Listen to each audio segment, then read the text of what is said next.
Mabuti na lang po dumating ako.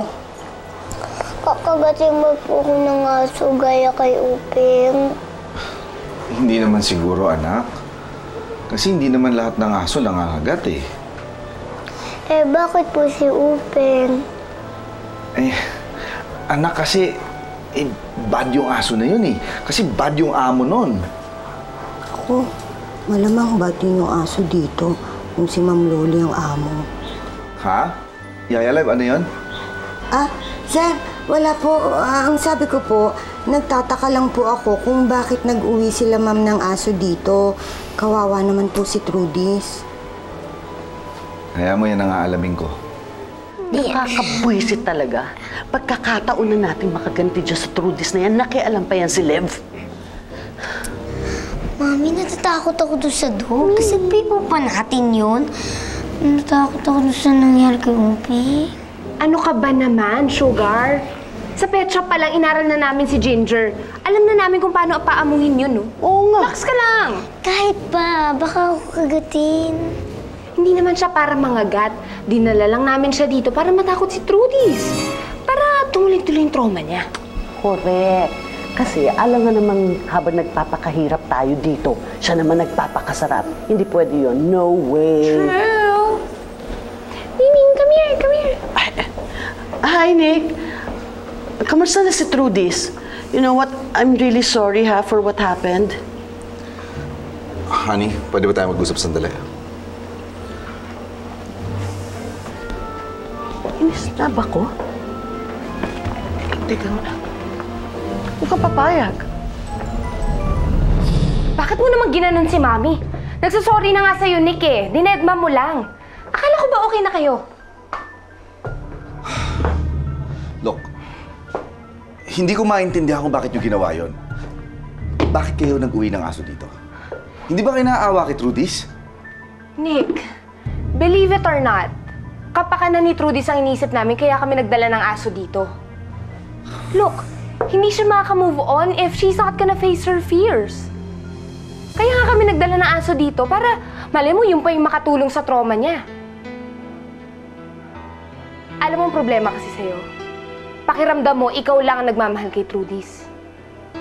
Mahal din namin si Trudis, Nick.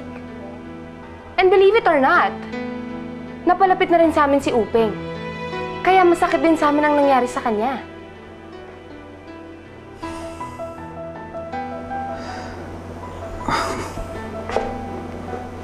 Hindi pa rin ako komportable na may aso rito. Hindi pa ready si Trudis dyan eh. So, please, pakisoli na lang muna yung aso niya kung saan man yan galing. Please. Fine. Ipapapick up na lang namin si Ginger sa pet shop. Kainis ka.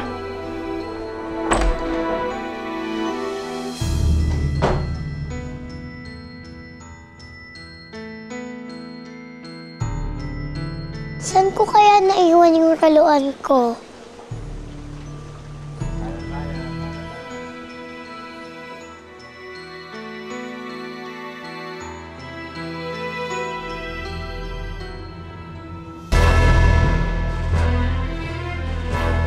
Wag!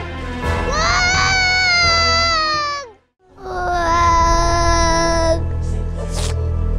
Ginger, friends tayo. Huwag mo akong kagatin.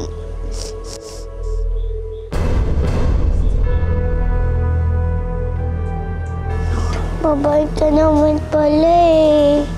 Friends tayo ah. Ginger! Kill!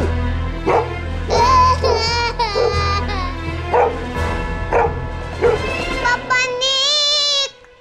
Papa Nick! Papa Nick! Trudis! Anak! Nananaginip ka. Nananaginip ka. Hinahabol po ako ng aso. Inutusan po siya ng mama. Nakainin ako. Ay, anak. Upo ka na. Hayaan mo, ha? Ipaalis na natin yung dog na yun dito.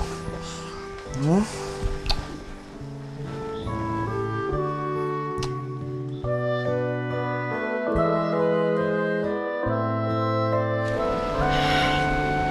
Mahal na mahal mahal nga talaga ni Trudis ang kapatid niya. Bukod sa masamang alaala nung pagkamatay ni Upeng, alam kong miss na niya talaga to. Bakit hindi ka minsan dumaan sa mansyon? O kaya, mamasyal tayo. Actually, matagal ko na rin talaga yung iniisip.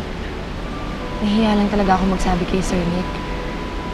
Tsaka, alam mo, pagkatapos ng lahat ng nangyari, Diyos ko, takot na talaga akong ilabas yung bata. Chad, huwag kang mag-alala. Hindi ko kayo pababayaan. Promise. Promise. Sige, tulungan mo na ako magbenta. Sige, yun lang pala eh. Marunong ka ba? Oo naman. Aba, ayan na. Lumalabas na yung mayabang na Migs. Sige, tingnan natin, ha? Akin na ba yan? Oo. Ako, sana marami ako mabibigyan. Magpakasaya ka ngayon, Migs. Dahil hindi magtatagal yan.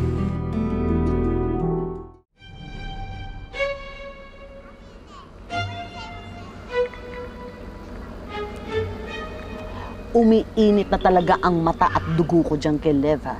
Napaka-pakialamera. Relax ka lang, Ma. Maliit na problema lang yan natin yung si Manang Lev. May mas malaki tayong problema. Si Trudis.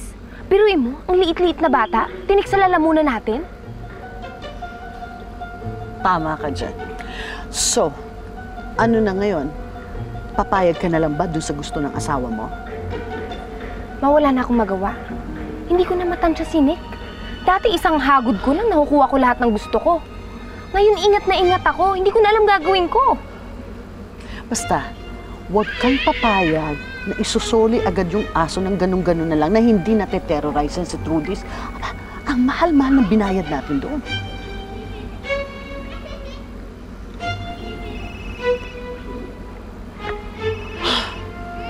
Ito pa ang isang nagpapasakit ng ulo ko.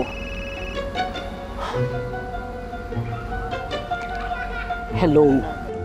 Hello, madam. Nailigpit ko na si Nando. Paano naman ako? Gusto mong sumunod? Ma'am, hindi ka na nakakatuwa, ah. Ginugoyo mo ata ako, eh. At napapansin ko, unti-unti mo ko nilalaglag. Pwede ba? Tantanan mo ko, ha? Napakapraning mo. Diyan tayo mapapahamak, eh. Pwede ba? Magpalamig ka muna. Umalis ka muna. Mainit na mainit ka ngayon. At wag na wag mo kong tatawagan. Hindi naman kita pinababayaan, ha? Siguraduhin mo lang. At huwag mong iisipin na gagawin ko lahat ng gusto mo. Hindi ako tanga.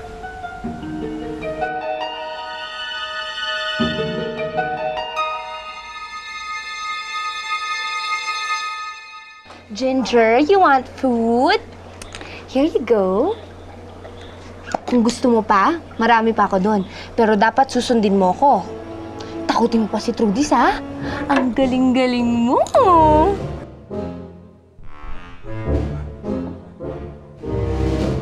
Ginger? Sino ka?